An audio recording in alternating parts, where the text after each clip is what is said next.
ನಾವು actually trip ಹೊರಟಿದ್ರಿ ಎಲ್ಲ friends ನನ್ನ ಕಾರಲ್ಲಿ ಹೋಗ್ಬೇಕಾದ್ರೆ ನಾವು ಮೈಸೂರಿಂದ ಆ್ಯಕ್ಚುಲಿ ನಾವು ಹೋಗ್ಬೇಕಾಯ್ತು ಊಟಿಗೆ ಪ್ಲ್ಯಾನ್ ಮಾಡಿದ್ದು. ಊಟಿಗೆ ಹೋಗ್ಬೇಕು ಅಂದರೆ ನಾವು ಬಂಡೀಪುರ ಹೋಗಲೇಬೇಕು.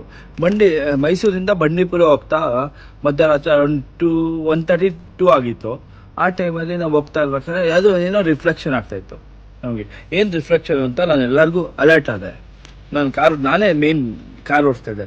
ಅವಾಗ ನನ್ನ ಫ್ರೆಂಡ್ಸ್ಗೆ ಅದೇ ಅಲ್ಲೇನೋ ರಿಫ್ಲೆಕ್ಷನ್ ಆಗ್ತಿದೆ ಅಂತ. ಹತ್ರ ಹೋಗ್ತಾ ಏನೂ ಇಲ್ಲ ಅಂತ ಇದ್ರು. ಹತ್ರ ಹೋಗ್ತಾ ರಿಫ್ಲೆಕ್ಷನ್ ಆಯಿತು. ಏನಂದರೆ ಲೈಕ್ ಸಡನ್ ಶಾಕು, ಎಲ್ಲರಿಗೂ ಗೂಸ್ ಬಂಪ್ಸ್ ಆಯಿತು. ಹೆಂಗೆ ಅಂದರೆ ಸಡನ್ ಸುಪ್ ಅಂತ ಇದಾಯಿತು, ಗೂಸ್ ಬಂಪ್ಸ್ ಎಲ್ಲ ಎದ್ಬಿಡ್ತು. ಅವಾಗ ಏನಾಯಿತು ಅಂದರೆ ಸಡನ್ ಎಲ್ಲರೂ ಏನಾಯಿತು ಅಂತ ಮಕ್ಕ ನೋಡ್ತಾ ಇದ್ವಿ.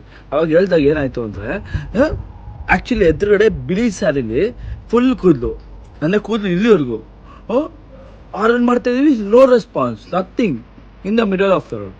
ಏನು ಮಾಡೋಕ್ಕಾಗಲಿಲ್ಲ. ನಮ್ಮ ಪಾಡಿ ನಾವು ಪಾಸ್ ಆದಾಗ ಎಲ್ಲರೂ ಹೇಳಿದ್ದೇನು ಗೊತ್ತಾ, ಅಲ್ಲಿ ಕಾಲು ಕಾಣಿಸ್ತಾ ಇಲ್ಲ.